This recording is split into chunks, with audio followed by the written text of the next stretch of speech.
The distant stars glittered like scattered diamonds against the vast darkness of space as Commander Jai-Ho Park leaned against the reinforced glass of the observation deck, his weathered hands pressed against the cold surface, feeling the subtle vibrations of the massive engines that powered the stellar arc Prometheus. The ship, a behemoth of human engineering, stretched over 20 kilometers in length, housing millions of souls, the descendants of Earth's refugees. Jai-Ho's dark eyes reflected the starlight as he watched a small maintenance drone zip past the window, its lights blinking in the standard safety pattern. After 30 years as the chief historian aboard humanity's flagship, he still found himself drawn to this spot during his off-duty hours. Something about the endless expanse of space helped him think, helped him piece together the fragments of humanity's scattered past. The Prometheus wasn't just a ship. It was one of the thousands of massive vessels that carried the remnants of humanity across the galaxy. Each ship was a city in itself, complete with farms, factories, schools, and countless generations who had never known what it meant to stand on solid ground. 3,000 years had changed them. The average human now stood nearly 7 feet tall, their bones lighter but stronger, adapted to life in varying gravitational conditions. Their skin had grown paler, their eyes larger, and their reflexes sharper. Evolution, helped along by careful genetic engineering, had molded them into something their earthbound ancestors would barely recognize. Jai-Ho turned away from the window, his long fingers brushing against the data pad in his pocket. The weight of his discovery pressed heavily on his mind. For weeks, he had been reviewing ancient records, studying the corrupted data crystals recovered from the earliest colony ships. It was meant to be routine work, cataloging, preserving, understanding. Instead, he had found something that would shake the foundations of their society. The walk to Admiral Yuna Lee's office took him through the ship's central spine, a massive corridor that ran the length of the vessel. Around him, people went about their daily lives. Children raced past on their way to education pods, their laughter echoing off the metallic walls. Traders argued over hydroponic crop prices, and maintenance crews checked the countless systems that kept them all alive. Jai-Ho's hand shook slightly as he pressed his palm against the Admiral's door scanner. The door slid open with a soft hiss, revealing a spacious office dominated by a holographic display of the fleet's current position. Admiral Lee stood before it, her tall frame silhouetted against the shifting lights. "Commander Park," she said, turning to face him. Her weathered face showed the marks of command, lines earned through decades of keeping millions of people alive in the harshest environment imaginable. "Your message said this was urgent." Jai-Ho pulled out his data pad and placed it on her desk. "Admiral, I found something in the ancient records, something that changes everything we thought we knew about the Exodus." The Admiral's eyes narrowed as she picked up the pad. "Explain." "We've always believed the Vardis attacked Earth without warning," Jai-Ho said, his voice steady despite his racing heart. "That they appeared from nowhere and forced us to flee. But that's not what happened." He reached over and tapped the pad, bringing up a series of decoded transmissions. "These are diplomatic exchanges between Earth's governments and the Vardis, dating back to decades before the attack. They didn't just appear, they were watching us, studying us, pretending to be allies." Admiral Lee's face hardened as she read through the documents. "They planned it from the beginning." "Yes," Jai-Ho replied, bringing up more evidence. "They gave us technology, helped us advance, but it was all carefully controlled. They were preparing us, making sure we had just enough knowledge to escape, but not enough to fight back." The Admiral set down the pad, her hands clenching into fists. "Why? Why go to such lengths?" "Resources," Jai-Ho said, pulling up an ancient geological survey. "Earth was rich in elements they needed, but their laws prevented them from taking inhabited worlds. So they made sure we would abandon it instead.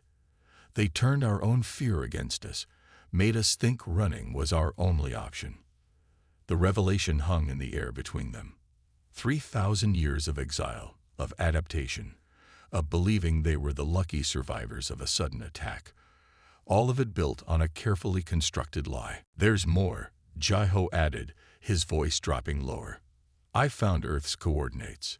The real coordinates, not the estimates we've been working with. And Admiral, the Vardis are still there. They're strip mining our homeworld, taking everything our ancestors left behind." Admiral Lee turned back to the holographic display, her expression unreadable. For a long moment, she said nothing, simply staring at the representation of their fleet, 50 massive colony ships carrying the last 15 million humans in existence. 3,000 years, she finally said, her voice barely above a whisper. 3,000 years we've wandered the stars, becoming something new. Something stronger. She turned back to Jaiho, and he saw a fire in her eyes that made him straighten his spine. Perhaps it's time the Vardis learned what we've become. The stars continued their eternal dance outside the Prometheus's windows, unaware that at that moment, the course of human history was about to change once again. The children of Earth were coming home, and this time, they were coming with 3 millennia of advancement and a score to settle. Da-hyun Kim's eyes burned from staring at holographic displays for 18 straight hours. The archive chamber deep within the Prometheus hummed with the soft whir of ancient data crystals spinning in their readers. Around her, walls of preserved history stretched into the shadows. Humanity's past stored in countless fragile fragments. "Look at this," she called to Jaiho, who sat at a nearby console. Her long fingers traced patterns in the air, manipulating the holographic text before her. Another diplomatic exchange from before the Exodus. The Vardis ambassador requested detailed scans of Earth's mineral deposits. Jaiho moved to her station, his tall frame casting shadows across the displays. "They claimed it was to help us develop our mining technology," he said, his voice bitter. Instead, they were cataloging everything they planned to steal. The 2 archivists had barely slept since Jaiho's discovery. Each new decoded document revealed more layers of the Vardis' careful manipulation of humanity. They had come as friends, offering glimpses of advanced technology while carefully studying Earth's defenses and resources. Da-hyun pulled up another file, this one showing ancient images of Vardis ships in Earth orbit. They positioned their defense platforms at key strategic points, she noted, marking each location. When the attack came, these platforms prevented any ships from reaching our lunar colonies. The evacuation routes were predetermined. They herded us exactly where they wanted us to go. The door to the archive chamber slid open, admitting Admiral Lee and a group of fleet officers. Their footsteps echoed in the cavernous room as they approached the research stations. "Show me what you found," the Admiral commanded, her voice carrying the weight of 15 million lives. Da-hyun gestured, and the air filled with floating displays. The Vardis spent 50 years preparing Earth's population for Exodus, she explained, bringing up population statistics.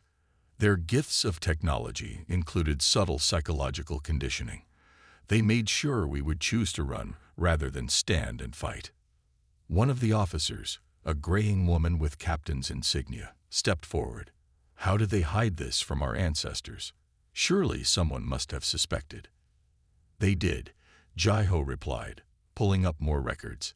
But the Vardis had infiltrated every level of Earth's governments. Anyone who raised concerns was quietly discredited or silenced. They played a very long game.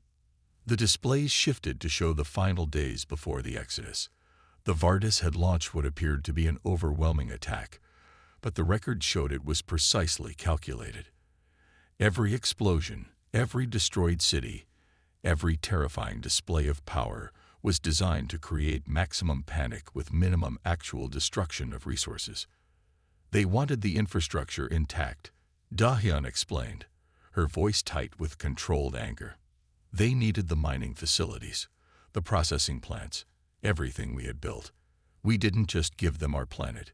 We gave them the tools to strip it bare. The council chamber, hours later, was packed with the fleet's highest-ranking officials. Admiral Lee stood before them, the devastating evidence displayed behind her.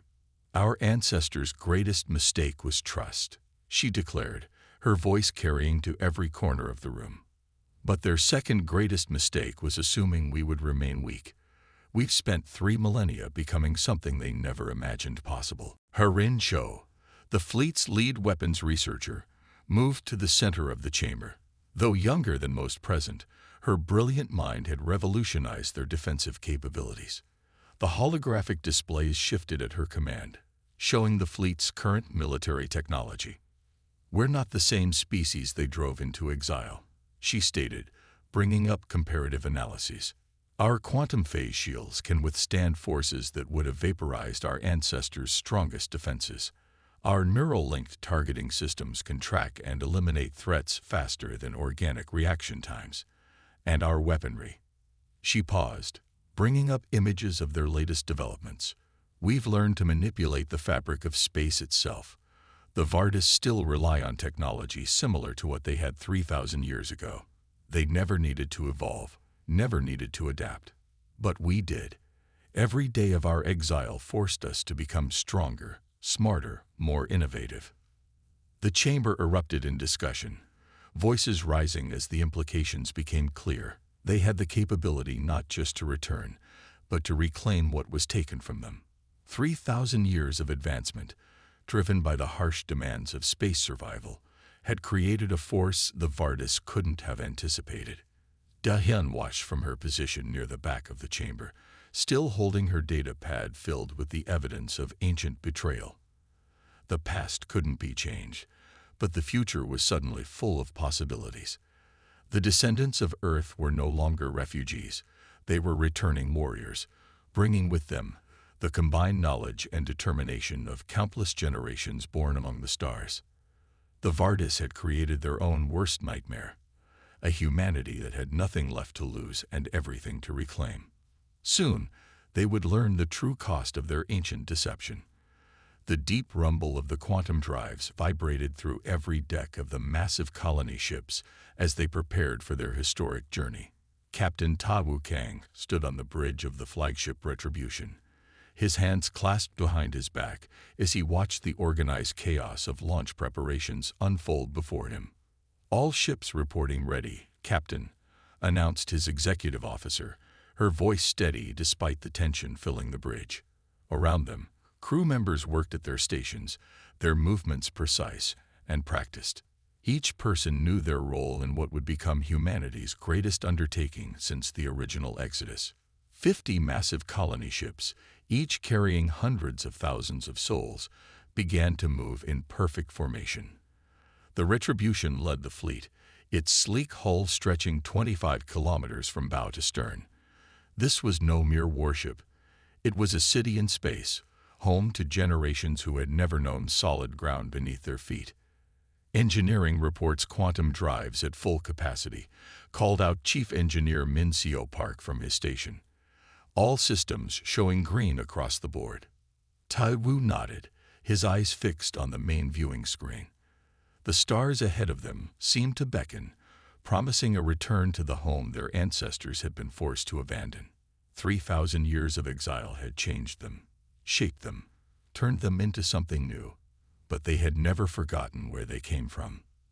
"Lieutenant Sun Machoy, engage stealth systems," he ordered, his voice carrying across the hushed bridge. "Let's show our old friends some new tricks." Sun's fingers danced across her console, activating technology that would have seemed like sorcery to their earthbound ancestors. Layer by layer, the massive fleet began to disappear from normal space.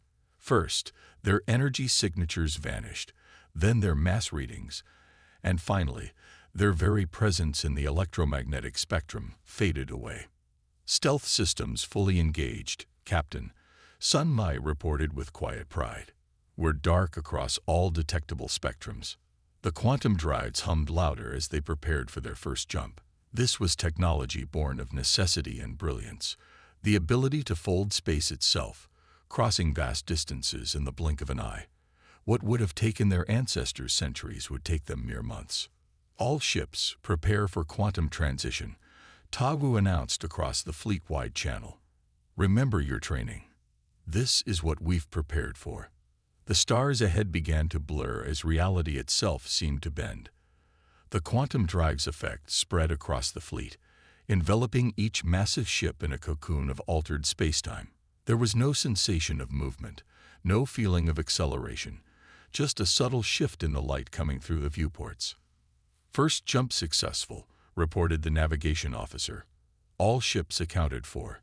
We're 20% of the way to the solar system." Over the next several weeks, the fleet made jump after careful jump, each one bringing them closer to their ancestral home. Between jumps, they maintained their stealth, moving like ghosts through the galaxy that had been their exile's playground. The crew worked in shifts, maintaining the complex systems that kept millions of people alive in the void of space. Hydroponics bays continued producing food, recycling systems processed waste into useful materials, and children attended classes, learning about the home they would soon reclaim. Finally, after what seemed like an eternity of waiting, the command came that everyone had been anticipating. "Final jump in 10 minutes, announced Tau. "All hands to stations. Prepare for arrival in the solar system." The tension on the bridge could have been cut with a knife as the countdown proceeded. This was the moment that would define their generation. The return of humanity to its birthplace. The jump ended, and there it was. The main screen filled with an image that had lived only in historical records for 3,000 years. The solar system, their solar system, spread out before them. The sun, planets, and countless smaller bodies moved in their eternal dance, just as they had when humanity had been forced to flee. "Multiple Vardis installations detected," reported the sensor officer, marking them on the tactical display. "Major activity around Earth, Mars, and the asteroid belt." Tawu's jaw tightened as the first clear images of Earth appeared on their screens. The blue planet of legend was barely recognizable. Massive mining operations scarred its surface, and orbital facilities crowded its space. The Vardis had spent 3 millennia stripping their homeworld of everything valuable. "Record everything," he ordered, his voice hard. "Every ship, every installation, every mining operation. Our ancestors couldn't fight back, but we're not our ancestors. We're what humanity had to become to survive." The fleet hung in space, invisible to the Vardis sensors, watching and waiting. 3,000 years of exile had taught them patience. They would choose their moment carefully, strike with precision, and reclaim what was stolen from them. As Taugu looked at the ravaged face of Earth, he thought of all the generations that had lived and died in space, never knowing solid ground beneath their feet. They had kept the dream of return alive, passing it down through the centuries until it became reality. "Send word to Admiral Lee," he commanded. "Tell her Earth is in sight, and we're ready to begin." The stealth shuttle descended through Earth's polluted atmosphere, its advanced cloaking systems rendering it invisible to the Vardis detection grid.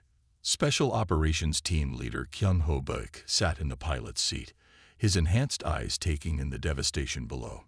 What should have been blue oceans were now vast chemical processing pools, and the continents were crisscrossed with massive mining trenches. "Stay alert," he whispered to his 4-person team.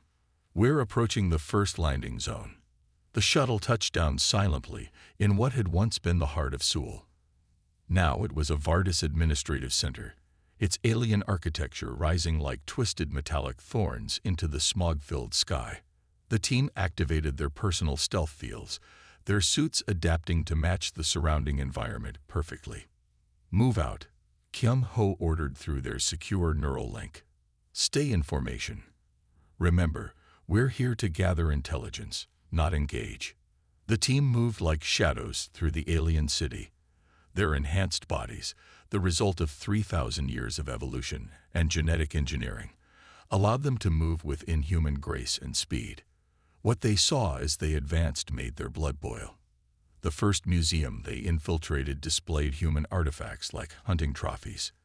Ancient cars, computers, and everyday items were labeled with descriptions that made humanity sound like primitive savages.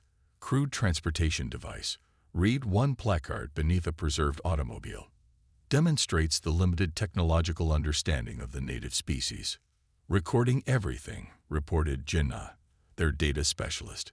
Her cybernetic eyes captured every detail, storing it for analysis back on the fleet. They moved deeper into the complex, finding more disturbing displays. Entire sections were dedicated to the successful relocation of humanity, presenting it as a merciful act rather than the calculated betrayal it had been. Outside the museum, the team witnessed the true extent of the Vardis exploitation. Massive drilling machines bored into the Earth's crust, extracting minerals with no regard for the environment. The oceans had been partially drained, their beds exposed and mined for resources. Mountains were being systematically demolished, reduced to rubble, and processed for valuable elements. Second target, Kyung-ho signaled, leading them toward a Vardis command center. They scaled the building effortlessly, their enhanced muscles making the climb trivial. Through the windows, they observed Vardis officials coordinating the ongoing rape of Earth's resources. They're planning to start drilling in the Pacific Seabed next month. Min Seok, their language specialist, translated from a holographic display. They're running out of easily accessible deposits. The team continued their reconnaissance for hours, moving through the transformed landscape like ghosts. They saw vast processing plants where forests had once stood, automated factories churning out materials for export to the Vardis Empire, and worst of all, exhibition centers where young Vardis learned about their great victory over Earth's primitive inhabitants. In what had once been Central Park in New York, they found a particularly grotesque display. A holographic recreation showed the Exodus, but twisted to show the Vardis as benevolent saviors, guiding humanity away from a planet they weren't advanced enough to properly manage. Enough, Kyung-ho finally said, his voice tight with controlled rage. We've seen what we needed to see. Back to the shuttle. As they made their way back, they passed through a residential district where Vardis families lived in luxury, enjoying the spoils of their ancestors' deception. Children played in artificial gardens while massive mining machines tore up the earth in the distance. The shuttle lifted off as silently as it had landed, climbing through the poisoned atmosphere. Once they reached a safe distance, Kyung-ho opened a channel to the fleet. Special Operations Team 1 reporting. He began, his voice heavy. They've stripped everything. The oceans, the forests, even the mountains. They're treating our homeworld like a resource depot. He transmitted the data they'd gathered, including detailed scans of Vardis defenses and infrastructure. But there's something else you need to see, he added, sending the museum recordings. They're not just stealing our resources, they're stealing our history, rewriting it to justify what they did. The team sat in silence as they approached the cloaked fleet, each lost in their own thoughts. They were warriors, trained from birth for this mission, but seeing their ancestral home turned into a massive strip mine had affected them deeply. Your orders, Admiral? Kyung-ho asked, as they docked with the Retribution. Admiral Lee's voice came back cold and clear. Prepare your team for Phase 2. We've seen what they've done to our home. Now it's time to show them what we've become. As the team disembarked, Kyung-ho took one last look at the Earth through the shuttle's viewport. The beautiful blue planet from their historical records was gone, replaced by a scared and poisoned world. But not for much longer. Humanity had returned, and this time, they weren't running away. 3,000 years of exile had turned them into something the Vardis couldn't imagine. A species tempered by hardship, enhanced by necessity, and driven by the memory of betrayal. The reckoning was about to begin.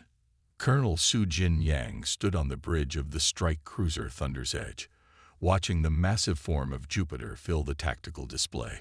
Around the gas giant, dozens of Vardis outposts blinked like malignant stars, unaware of the invisible fleet closing in on their position. All strike teams report ready, announced her tactical officer, hands hovering over the weapons controls. The bridge crew worked with silent efficiency, their enhanced reflexes and neural interfaces allowing them to process information at speeds their ancestors could only dream of. Remember, Su-Jin broadcast to the attack fleet. We hit hard and fast. No survivors, no witnesses. The Vardis won't know what happened until it's too late. 20 stealth cruisers moved into position, their quantum drives silent, their advanced cloaking systems making them invisible to the primitive Vardis sensors. 3,000 years of technological development was about to be unleashed. Weapons hot. Su-Jin ordered. Target their command centers and power cores. Fire on my mark. The first indication the Vardis had that anything was wrong came when their largest outpost simply ceased to exist. The quantum-phased weapons, developed in the harsh crucible of exile, cut through their shields as if they weren't there. The station didn't explode. It simply disappeared, its very atoms scattered across space. Second wave, engage. Su-Jin commanded, her voice cold. Show them what humanity has become. The Thunder's edge decloaked along with the rest of the fleet, revealing ships of a design the Vardis had never encountered. Sleek, organic curves blended with crystalline structures, creating vessels that looked more like works of art than weapons of war. Panic spread through the Vardis defense network. Their ships, unchanged in design for millennia, scrambled to respond. Their weapons, powerful by their standards, splashed harmlessly against the quantum shields of the human vessels. "They're trying to send a distress signal," reported the communications officer, a hint of satisfaction in her voice. "Their entire command structure is in chaos." "Let them call for help," Su-Jin replied, watching another outpost vanish under their assault. "Let them know fear." The Vardis finally managed to organize a counterattack. A dozen of their heaviest warships moved to engage, their weapons charging. Su-Jin almost pitied them. Almost. "Show them our maneuverability," she ordered. The human ships moved in ways that defied conventional physics, their quantum drives allowing them to appear and disappear at will, striking from impossible angles. "Their shields are based on the same technology they used against our ancestors," Su-Jin noted with grim satisfaction. "They never expected us to develop quantum phase technology. They thought we'd remain primitive refugees forever." The battle, if it could be called that, lasted less than 30 minutes. Every Vardis outpost around Jupiter was destroyed, their ships reduced to scattered atoms. Not a single human vessel was lost. "Clean-up teams, move in," Su-Jin ordered. "Recover any data cores that survived. We need to know what they know about Earth's defenses." As her crews worked, Su-Jin reflected on the poetry of the moment. The Vardis had driven humanity from their home, thinking they had relegated them to extinction in the void of space. Instead, they had forced humanity to evolve, to adapt, to become something far more dangerous than they could have imagined.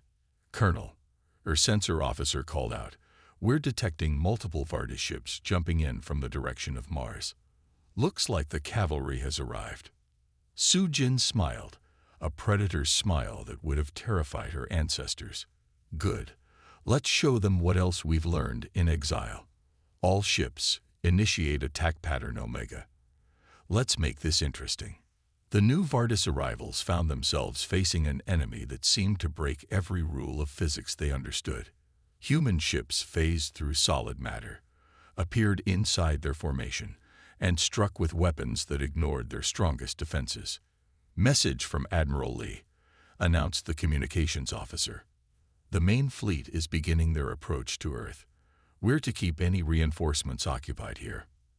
"Acknowledged," Su-Jin replied. "You heard the Admiral. Let's give these arrogant bastards something to think about. Show them every trick we've developed in 3,000 years. Make them regret ever setting foot in our solar system." The battle around Jupiter became a demonstration of just how far humanity had advanced. Every tactic, every technology, every innovation born from 3 millennia of survival in deep space was brought to bear against their ancient enemy. "They're retreating," announced the tactical officer several hours later. The remaining Vardis ships, less than a quarter of their original number, were jumping out of the system in panic. "Let them run," Su-Jin ordered. "Let them carry the message back to their masters. Humanity isn't extinct. We're not defeated. We're not even the same species they betrayed anymore. As the last enemy ship disappeared, Su Jin looked at the tactical display, showing the gas giant, and its now empty space. This was just the beginning. The real battle would be for Earth itself, but this first strike had proven what they had hoped. The Vardis were vulnerable. All ships, form up, she commanded. We have more targets to hit. The Vardis are about to learn a very important lesson about evolution. Adapt or die. The human fleet disappeared back into stealth mode, leaving behind only debris and fear. The message would spread quickly through the Vardis Empire. Humanity had returned, and they had become something terrifying in their exile. Earth's scared face reflected the light of thousands of explosions as Admiral Lee's fleet descended from the darkness of space. The Vardis orbital defense grid, their pride for 3 millennia, lasted less than 5 minutes against humanity's quantum weapons. All ships, engage at will, Admiral Lee commanded from the bridge of the Retribution. Show them no mercy. They showed our ancestors none. The Vardis response was chaos. Their ships, caught completely unprepared by the sudden appearance of an advanced enemy fleet, scattered in confusion. Their weapons, designed to fight enemies using technology they understood, proved useless against humanity's quantum shields. On the planet's surface, Major Min Ho Chung led his drop ships through the atmosphere. His troops, bred and trained for this moment, were the finest warriors humanity had ever produced. Their enhanced bodies and neural-linked combat systems made them nearly invincible against conventional forces. Remember your training, Min Ho transmitted to his forces. We take back what's ours today. For 3,000 years, we remembered. Now they'll remember us. The drop ships landed in what had once been Seoul, now a Vardis administrative center. The alien architecture rose like thorns into the polluted sky, but it wouldn't stand for long. Min Ho's forces moved with inhuman speed and precision, their quantum weapons cutting through Vardis defenses like they weren't there. In orbit, Admiral Lee watched as the Vardis finally managed to organize a response.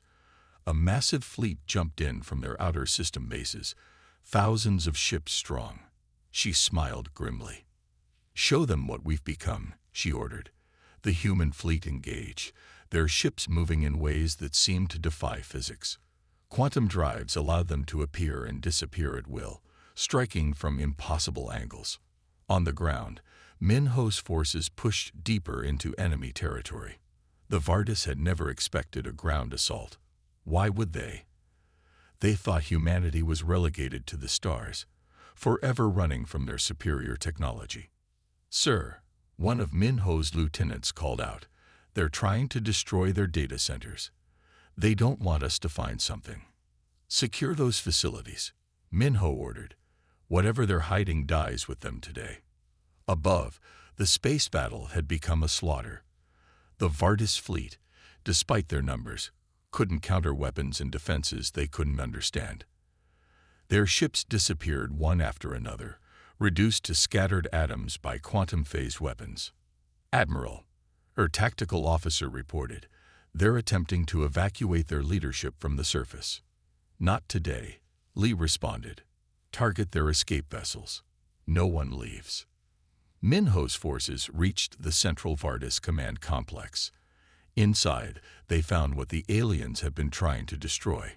Detailed records of their betrayal, their careful manipulation of humanity, their plans to strip Earth bare. Broadcast this on all frequencies, Min Ho ordered. Let every Vardis in the system see what their leaders did. Let them understand why we're here. The battle continued for hours, but the outcome was never in doubt. Humanity had spent 3,000 years preparing for this moment, evolving and advancing while the Vardis remained stagnant in their perceived superiority. As the last Vardis ships were destroyed or captured, Admiral Lee opened a channel to all forces.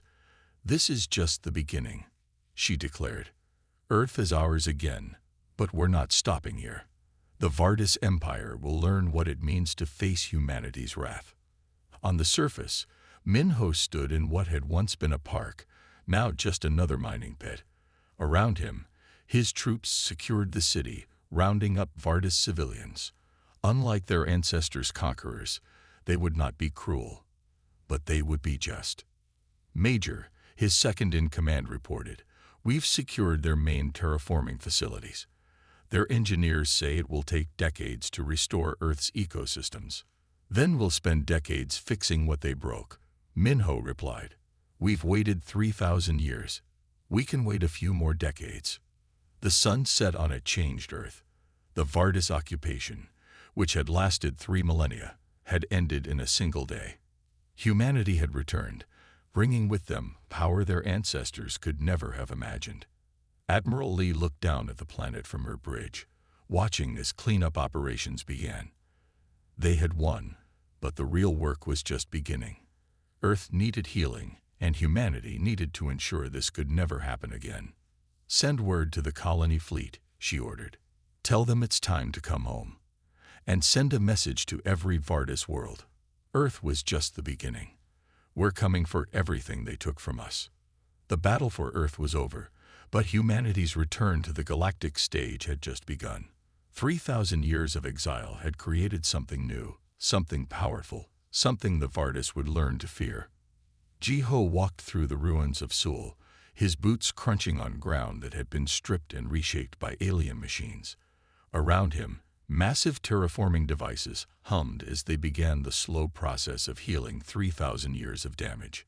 The air still tasted wrong, metallic and harsh, but that would change. They would make it change. "The soil samples are showing promise," Harin reported, looking up from her datapad. Her team had already begun introducing engineered bacteria designed to clean the polluted Earth. The Vardis didn't completely destroy the underlying ecosystem. Nature just needs a chance to recover. Above them, cleanup crews were dismantling the last of the Vardis architecture. The twisted metal spires that had dominated the skyline were being systematically removed, their materials recycled for the reconstruction effort. Human ships patrolled the skies, their quantum drives humming quietly as they maintained watch over their reclaimed world. Admiral Lee stood nearby, her tall frame silhouetted against the setting sun. For the first time in her life, in any of their lives, she felt real gravity, breathed unfiltered air. It wasn't the Earth of their ancestors, not yet, but it would be again.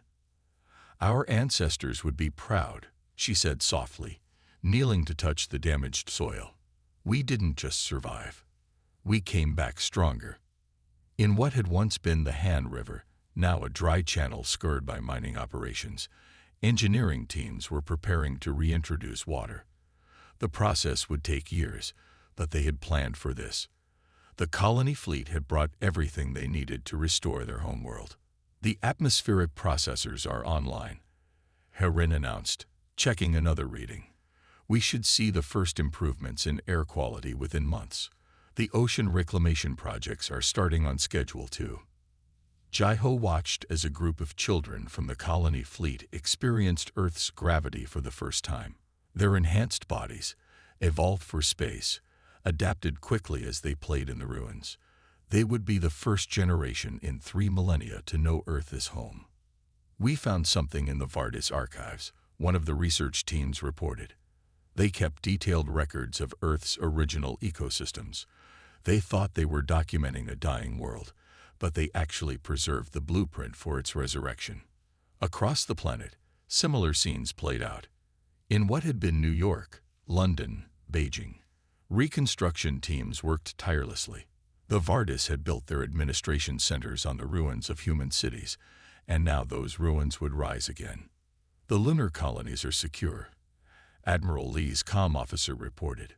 "We found intact human artifacts in their museums. They preserved our history, thinking it would never matter again." The sun set on their first full day back on Earth.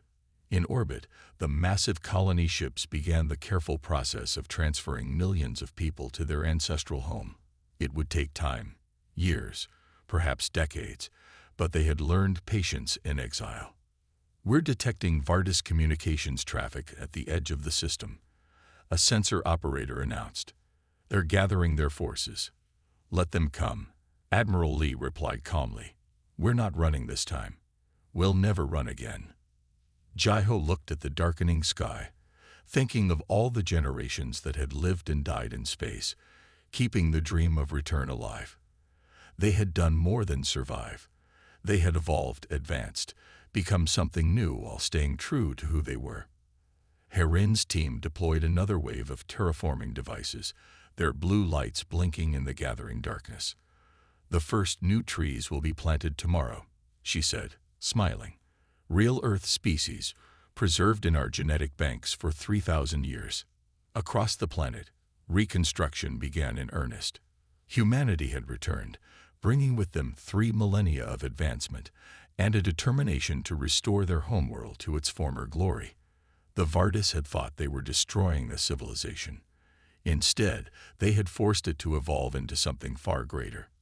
As night fell on the reclaimed Earth, Admiral Lee addressed all of humanity for the first time from the surface of their ancestral home. Today marks not just our return, but our rebirth.